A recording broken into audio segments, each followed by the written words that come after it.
Thanks, Rick. It's actually great to be home after all these years. Now, they asked me to speak, and I said, is it because I can get access to his academic records? The answer is yes. But I did take a look at them. They're great. There were one or two demerits I wanted to ask you about, but we're all sailors, so I think we're good there. Normally when people ask me what I do, I say I work with wayward youth at a public school in Annapolis.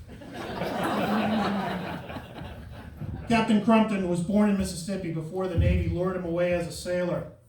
He attended the Naval Academy Preparatory School on a fleet appointment and entered the Naval Academy itself in the summer of 1944, right in the thick of World War II. His class, like many others during that time, knew they were headed toward a life of challenges and sacrifices, and Captain Crumpton was no exception. His class, the class of 1948, was the only class in the Academy's history to split into two groups, 1948A and 1948B. Look at that. Oh boy. I know why they split it, sir.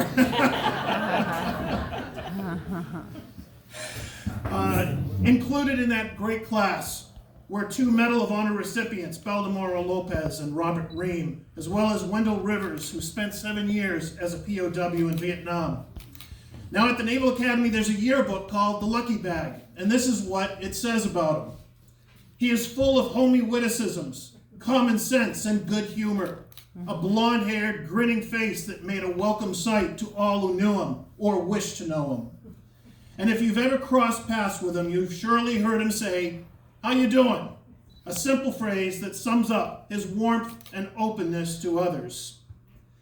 Now, your final day, sir, in uniform was 1974, but as we all know, retirement from the Navy is merely a formality. That sense of duty stays with you your entire life. You still have the con, sir. To be a captain is more than just wearing the rank on your shoulders. It's about leadership, responsibility, and knowing the weight of command. Captain Crumpton embodied what it means to be a captain through his actions, decisions, and unwavering commitment to uphold and defend the Constitution of the United States. His career spans some of the most pivotal moments in modern history. During the Korean War, Vietnam War, the Cold War, America needed cool-headed leaders like Captain Crumpton, who ensured that the next generation could sleep safely at night until we were old enough. That after he was able to lay down the sword, the next generation could pick it up. Now, I read that his most cherished accomplishment is his service to God and his church. And it reminds me of a verse from the New Testament that I'm sure you know well, Captain. It's from 2 Timothy. "I have fought the good fight. I have finished the course. I have kept the faith." And that verse resonates deeply, not just in Captain Crumpton's faith, but in his service to his nation. May all of us look to his example as we chart our own courses through life.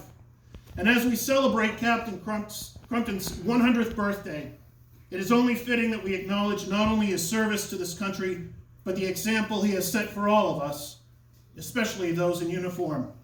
It is now my pleasure to read a letter from the United States Secretary of the Navy, Carlos del Toro. Captain Crumpton, congratulations on your 100th birthday. Your service to the United States during the Second World War, Korean War, and Vietnam War is an impressive reflection of American spirit and resolve.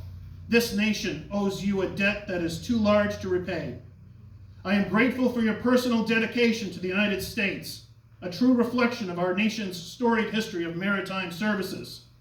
It is an honor to recognize this milestone and your exemplary service to the United States. On this special day, I wish you a happy birthday on behalf of the United States Navy, and thank you for a lifetime of service to our nation. Please accept my very best wishes, and for much happiness in the world years to come. Sincerely, Carlos del Toro, Secretary of the Navy.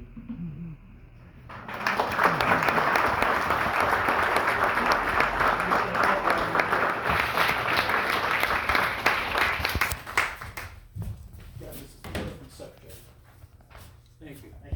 Thank you.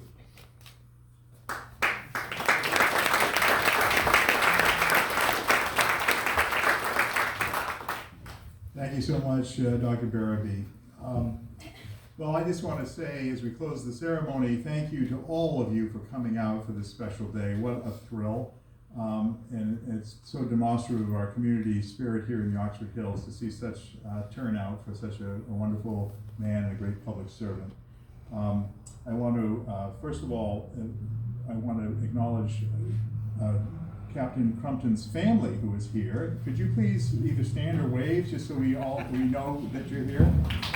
Great. Thank you.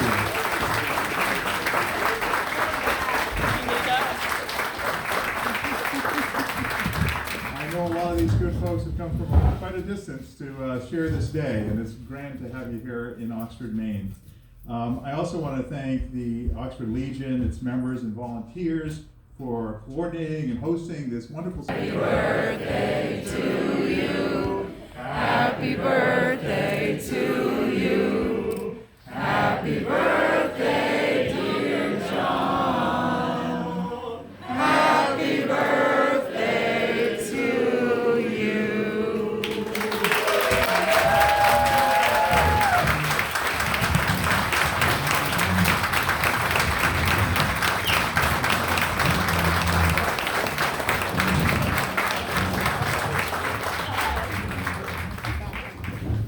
I'm overwhelmed.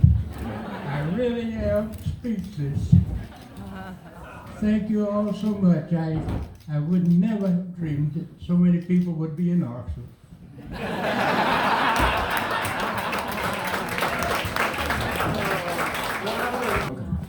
This is from the Pine Needles Quilting Honor Quilt. Oh.